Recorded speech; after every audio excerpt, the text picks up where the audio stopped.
Reacting to this court case, meanwhile, the minority in parliament has described the ruling as a travesty of justice. We will contest the ruling. The judge erred both in law and in fact. It's a travesty of justice that the courts of Ghana have been captured, being used surreptitiously to tilt the balance of power.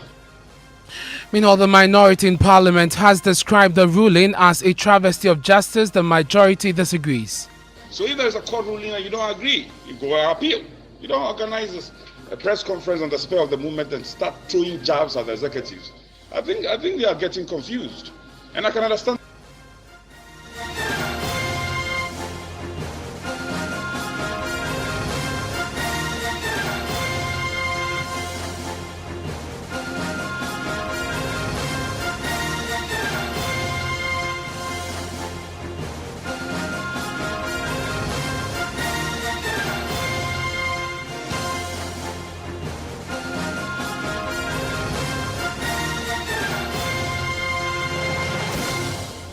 And Top Story is brought to you by Gasem, the Nation Builder, and Vodafone. Together we can. My name is Ernest Manu. Tonight, there's more controversy in the Asen North constituency in the Central Region. The governing NPP's Regional Secretary, Richard Techimensa, has filed a complaint with the police CID to investigate the removed Member of Parliament, George Achikweson, for perjury. Now, this follows a High Court decision today ordering fresh election in a petition that challenged the citizenship of Mr. Kweson. The petitioner, Michael Ankumanifa, argued that James Achikweson held dual citizenship, that is both Ghanaian and Canadian citizenship, and therefore must be restrained from performing the duties of an MP. The court therefore pronounced his declaration as MP-elect in the 2020 parliamentary elections as null and void. Let me take you live to Cape Coast now and speak to correspondent Richard Kojo Nyako, who has been gauging the mood there in the constituency. Richard, what has been the reaction of constituents to this court decision? Well, surprisingly, the residents here at Asembriku and the Asen North in general, they've not really reacted in particular direction to the judgment to indicate whether they are happy or they are sad. With regards to the judgment that was given by the High Court, you may recall that the chiefs in that particular traditional area during the visit of the Central Regional Minister pleaded for the case to be expedited so that the MP for the area will get his peace of mind to oversee the development of the place, or if there is a new person that would be brought in, then the person will be brought in so they will get someone who will represent them in Parliament. And so they are tight-lipped. It's surprising that if you take the microphone to any of them, they say that I am not the one who is going to say this or that. And so that has been the reaction of the constituent as far as this judgment is concerned. Very interesting reaction there. But could you help us understand the nature of this constituency? Has it always been an NDC seat? Well, so this constituency until 2012 was part of the larger Asen North constituency that included the Asen Central. So Kennedy Japan won that seat in 2000, and so the seat included the Asen Central and the Asen North, so it was one constituency. And so in 2012, the Asen North was carved out of the bigger constituency. So Kennedy Japan went to the Asen Central, and since then Kennedy Japan has maintained the Asen Central seat or the constituency seat. Hitherto, he was a member the member of parliament for Asen North. But when that particular constituency was carved out of the entire Asen North seat, then it went to Mr. Ambre of the NDC, who won that seat, but he couldn't maintain the seat. And then Abner Minister of the MPP won that seat in 2016, and then George Achikweson also won that particular seat in 2020. So it's been 2-1. The NDC has won it twice after it was carved out of the larger constituency, and then the MPP has won it once. And so that is the brief history of that particular constituency. Now, on the latest developments, which is the complaint filed by the NPP's regional secretary, you have been speaking to him. What has he been telling you about what has necessitated this move by him? So he says that it is very necessary for them to revisit what the Asen North Member of Parliament did during the filing of his nomination with the Electoral Commission between the 5th and the 9th of October 2020. He alleges that the member of parliament committed perjury, and so the police CID should investigate him for that. Not only that, they said that when he was acquiring his Ghanaian passport, he was also asked another question whether he held another passport. He answered in the negative, and so these are the two things that the MPP Central Regional Secretary wants the police CID to investigate the Asin North MP for, and then he's attached some exhibits to this one and given to the police. And so we wait for the outcome of the police investigation. Thank you very much. That's Central Region correspondent Richard Kojinyakuda. My colleague Kwekwa Asante joins me in the studio with a detailed copy of the complaint filed by the Central Region Secretary of the NPP. Kweku, what is he saying as far as this complaint is concerned? Right. So a very important point says, Sir, and this letter directed to the Director General of the CID. Of the CID. As part of the nomination forms, Mr. James Jachikwesin signed a statutory declaration under Part 5 of the forms. Mr. Jachikwesin appended his signature before a judicial officer that he did not owe allegiance to any other country other than Ghana at the time, when he was fully aware that, as a matter of fact, he owed allegiance to Canada at the material time of making the said statutory declaration. It is also interesting to point out that in his quest to acquire a Ghanaian passport on 30th July 2019, Mr. James Kwesin was asked whether he held a dual citizenship, but he answered in the negative when, in fact, at the time of filing the said Ghanaian passport application, he was holding on to the Canadian citizenship. And so they've actually attached the biodata page of his Canadian passport, a biodata page of his Ghanaian passport, his Ghanaian passport application form, and also his renunciation of Canadian citizenship certificate that was issued on 26 November 2020. Thank you very much. That's my colleague Kwekwa Asante bringing us details of that complaint filed by the NPP's Regional Secretary Richard Techi Mensah, urging the police to investigate the removed MP for perjury, and it is following the High Court's decision today declaring that election that got him declared as MP elect for Asin North as null and void. We'll be returning to this shortly, but Parliament has been reacting. Let's start with the minority. The minority leader, Haruna Idrisu, first addressed the media on this. He described the High Court decision today as a travesty of justice and warned cooperation in the House will suffer as a result of this. Listen. A possible by-election in the Asin North constituency and the potential of our colleague, the Honorable Kwesin Gachi, being denied his legitimate role as the elected representative of the Asin North constituency, which election he won outright as a citizen born and bred in that community, but for some time had to sojourn in Canada. He subsequently, as I understand, renounced his citizenship, expressed so far back 2019, got his certificate at least before the elections. His renunciation certificate was before the elections. We in the minority remain unshaken. We are confident that it is our seat, it will remain our seat. Our first is to use the same legal processes and legal forum and opportunities available within the Constitution. We will contest the ruling. The judge erred both in law and in fact. It's a travesty of justice.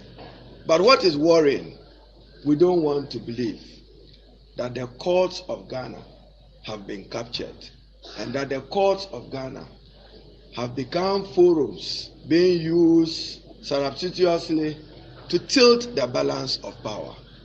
We are equal, 137. What is happening is the courts now being used to tilt the balance of power and to weaken time-tested historical notion of checks and balances. Justice must not only be done, but must manifestly and undoubtedly be seen to be done. Danger begets our democracy with the developments happening. But as I've assured you, we remain unshaken, we remain very resolved, and cooperation will suffer.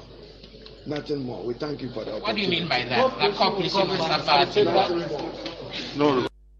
That is the minority leader, Haruna Idrisu there. We're joined on the phone lines by the communications officer of the NDC, who is also a lawyer, Mr. Sami Jemfi. We're grateful for your time here on Top Story. We also have the a member of the NPP's legal team, Henry Nana Boakye, who is also the national youth organizer of the NPP, joining us on the line. But gentlemen, I want us to take this reaction from the majority chief whip, Frank Andodompre, who reacted shortly after the press conference by the minority leader. He disagreed with his position on this matter.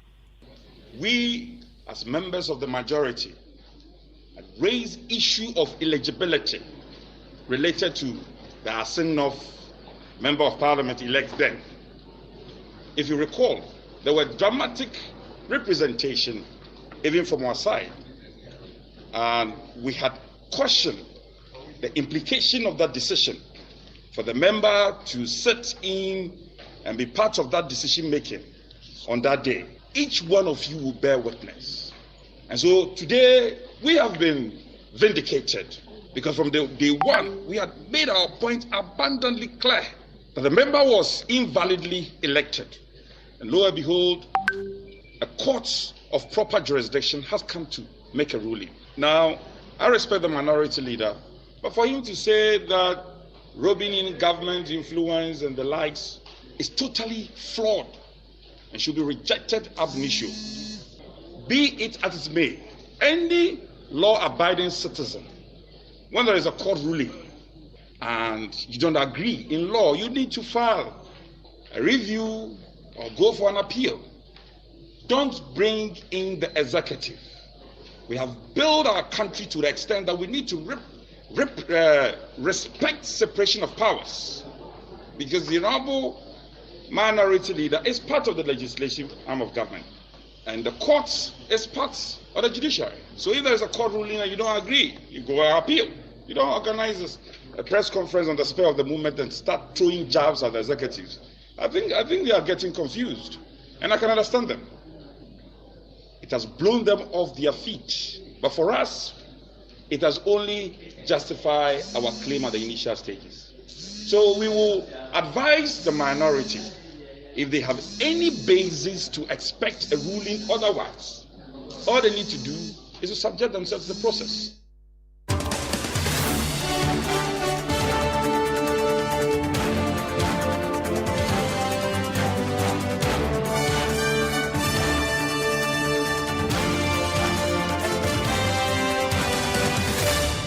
You heard that, the majority chief whip, Frank Andodompre. Let's go on to the phone lines. Like I mentioned, we have Sami Jemfi, who is lawyer and communications officer of the NDC, on the line. You have insisted, indeed, the minority leader, Haruna Idrisu, also made the point that the judge erred in law and in fact. Where is the error in this case? Thank you very much, and good evening to your listeners. The error in this case is very palpable. Section 21D of the Representation of the People Law, PNDC Law 284, provides the grounds under which a high court may cancel a parliamentary election.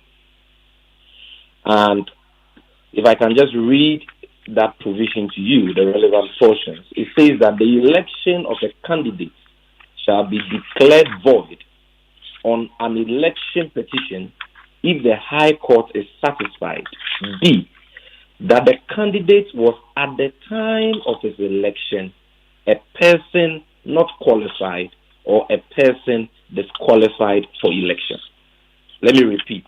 If the High Court is satisfied that the candidate was at the time of his election a person not qualified or a person disqualified for the election, we maintain that this decision by the Cape Coast High Court is a travesty of justice, because as at the time of the parliamentary elections of December 2020, which was held on 7th December to be specific, Honorable Jachi Kwesin was qualified to contest as MP.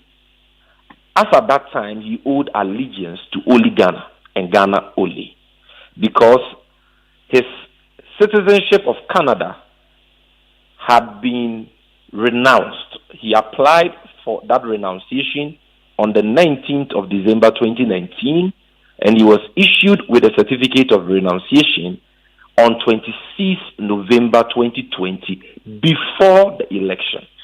So going by Section 21D of PNDC Law 284, which is the law that governs parliamentary elections and which provides the grounds under which a high court may annul a parliamentary election, clearly the judge erred, because per his own admissions in this judgment, Honorable Kwesi was eligible to contest for MP as of December 7th, 2020. Indeed, the judge acknowledges the point you've made, Mr. Sami Jemfi. The judge acknowledges the point, but then proceeds to look at the Public Election Regulation, CI 127, which says a candidate for presidential and parliamentary election shall, at the time of nomination of the candidate, deliver or cause to be delivered to the returning officer a statutory declaration stating that the candidate is qualified to be elected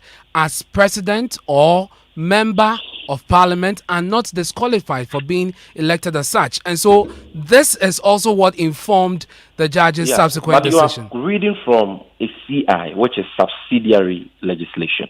And if you look at the hierarchy of laws provided under Article 11 of the 1992 Constitution, an Act of Parliament, which is what I am quoting from PNDC Law 284, overrides a subsidiary legislation. That is provisions in a constitutional instrument. So there is no question about that. The judge got it wrong. He didn't even make reference to PNDC Law 284. He didn't make reference to Section 20, which provides the grounds under which a parliamentary election can be annulled. So clearly, his decision was contrary to the law. But he makes the claim that the Supreme Court has determined in the Zaneto case that the person must be qualified to contest as MP at the time of nomination. And so for him, that matter is settled and doesn't require any constitutional interpretation.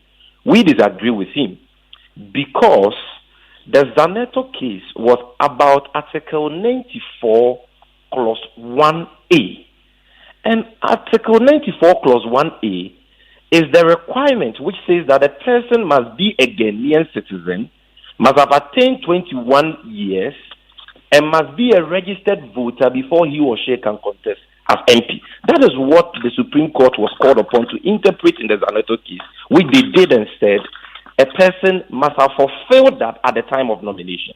But in this Asen North case involving Honorable Kwesi, the case was not fought on Article 94, Clause 1A, but rather Article 94, Clause 2A, which is that a person must not owe allegiance to a country other than Ghana, to become an MP. So that provision is materially different from the provision that the Supreme Court interpreted in the Zaneto case. Let me take the view. Hold the line for me, Mr. Jemfi. Let me take the view of Henry Nana Boakye, who was actually in court today. He's been part of the process throughout. Mr. Boakye, you're hearing from Sami Jemfi on this matter that indeed the judge erred in law and in fact. And in fact, when you look at the statement that he put out today, he goes on to accuse you of frustrating the entire court process. Your reaction? Thank you very much. I mean, first of all, good evening to you and then to my brother Sami Jemfi. I'm surprised how he will say that we are trying to frustrate the court processes. They have changed 3 lawyers already. They started with Mr. I think Amaliba. Before Amaliba, there was another person, Kwejuga Adawudu, and then came Justice Terry Waja. In fact, even at the time that Maliba said he was unable to represent the first respondent, when he came to court, we asked him. He came to court almost about 3 times. And every time he came to court, he would say that he has not seen his client to brief him on the fact that he's unable to represent him. So, I mean, the fact speaks for itself. We know the people who are trying to frustrate proceedings. Yes, Sami made reference to Section 21B. And you see, I'm surprised why they would want to put a certain or a particular construction on at the time of elections. When indeed there's another case, the judge did not seek to interpret Article 94(2)(a). He rather relied on that particular case. And if you recall, there's another case the NDC also applied to join.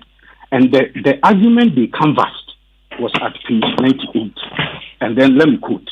Then they say that counsel for the second interested party, NDC, expressed a similar view and submitted that Article 94(1)(a) becomes operative at the time when the statutorily mandated body, Electoral Commission, commences statutory processes for nominations.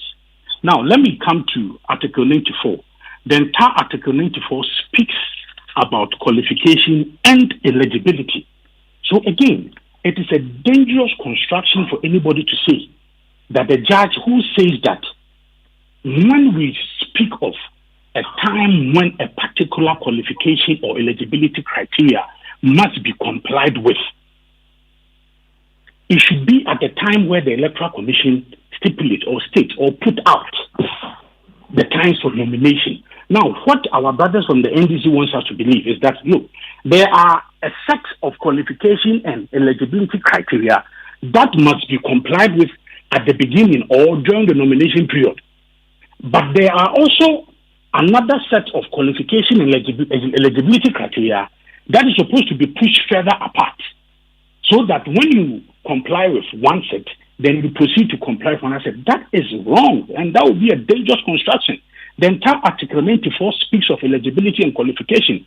So immediately you want to put yourself up as an MP, you must be a Ghanaian, you must be, all allegiance only to Ghana, but you don't put any other country. You must be a registered voter and all of that. You must make sure you file your taxes. These are eligibility and qualification criteria. But Mr. Boache, you don't put a CI.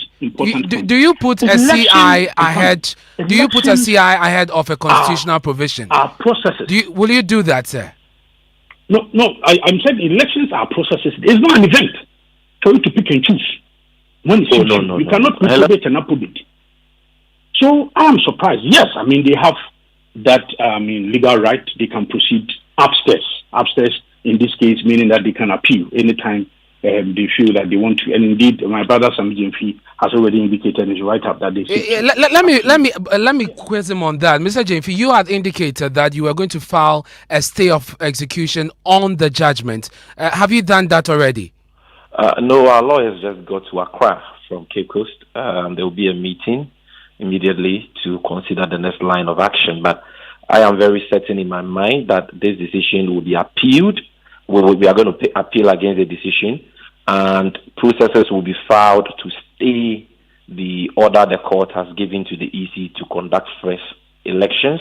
I also know that we'll be formally lodging a complaint before the Judicial Service for disciplinary action to be taken against the Registrar of the Cape Coast High Court, Ustaz Hamza, and other judicial officers there who decided not to come to work early today just to frustrate lawyers for Honorable Kwesi from filing the necessary processes which would have prevented the court from pronouncing judgment on this matter.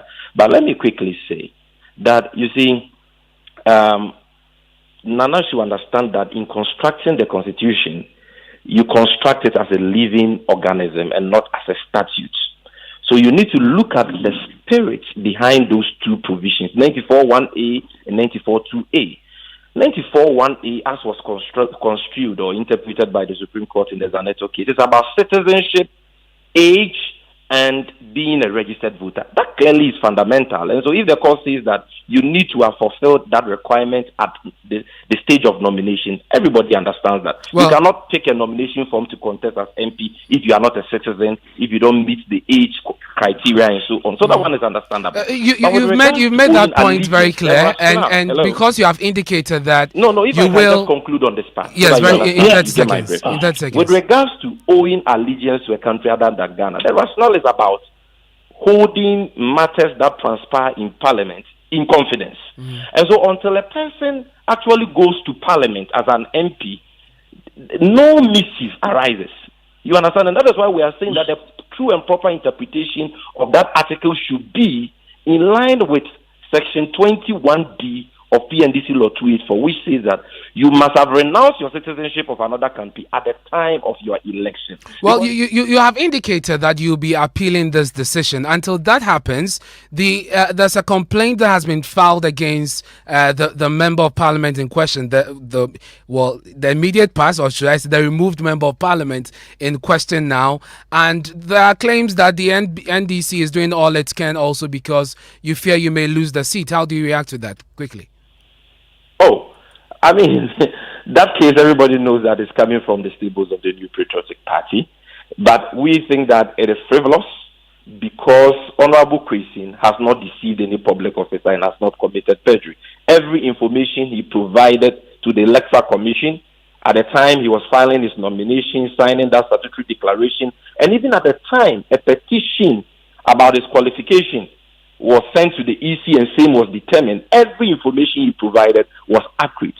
He never provided any false information. And the EC itself at the national level actually cleared him and said that they have looked through his documents and every information he has provided and everything was accurate. So the issue of perjury, lying under oath and deceiving a public officer doesn't come in at all. And let me say that this is just a decision of the court of first instance.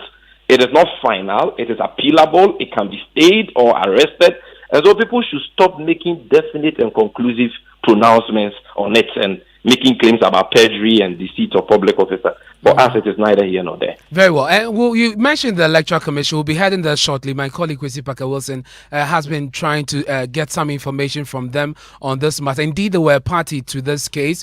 But quickly, Henry Nanabuache, your regional secretary in the Central Region is the one who has filed this complaint. He has the backing of the National Executive, I suppose. Yes, clearly. But before then, please, I mean, just two reactions. First of all, yes, briefly. Look, when you begin the nomination processes, you need to make a statutory declaration, and this you make before a judicial officer. And at the time that Mr. Kwesi made these statutory declarations, he was a citizen of Canada. In fact, he actually received his certificate of renunciation on the 26th of November. So indeed, he lied under oath, and that position is quite clear. It has already been established, right? Then, secondly, let me also say that the attempt by my friends in the NDC to say that the Electoral Commission had already cleared Mr. Kwesi to proceed on with the election is also false. Look, this is an administrative body. They don't have the authority or the mandate to investigate or dig deep into some of these documentations. You bring before them documentations, you make statutory declaration, and that is what they run with. In fact, in court, in the answer of the Electoral Commission, the second respondent, they said that for them, they relied on the statutory declaration, and they don't have any problem with that. So you cannot repeatedly be reliant on the statement made by the Electoral Commission to justify your point. That is weak. For me, I think that the NDC was very incompetent in managing their candidates. You know why? Because for us in the MPP, we set up a validation and a verification committee. They actually went very deep. They went behind the scenes to make sure that every person who came from diaspora was really in conformity with the Constitution and any other law. So if they have failed, they have failed. Mr. Kwesi clearly violated the electoral laws, and indeed, for us, the High Court has just endorsed our long-held position. Thank you very much. That is the national youth organizer of the NPP, Henry Nanabuache. There, he was also part of the legal team that prosecuted this issue. But of course, this has just started. Let me take you quickly to the headquarters of the Electoral Commission. My colleague Kwesi Parker-Wilson has been there trying to get a reaction of the Commission to this latest development from the Cape Coast High Court. Parker, what can you report? How is the Commission reacting to this? Right, so Ernest, I can confirm to you that lawyers of the Electoral Commission are currently in a meeting with the commissioners. My source in the meeting tells me this is to help the commissioners have a better appreciation of the judgment. However, the Electoral Commission is ever ready to conduct a by-election should that be the case. And that will be for Parliament to communicate to them officially that the Asin North seat has been declared vacant by the Speaker of Parliament. And so from there, the Speaker sent a communication to the Electoral Commission. Then they will begin the processes to conduct a by-election. They would have within 30 days upon the receipt of the communication from the Speaker of Parliament to conduct the election. And for them as an election management body, they are ever ready to conduct a by-election should that be the case. So that is the information and reaction we are getting from the Electoral Commission this evening. Thank you very much. That's my colleague Kwesi Parker Wilson. And then top story brought to you by Gasem, the nation builder, and Vodafone. Together we can.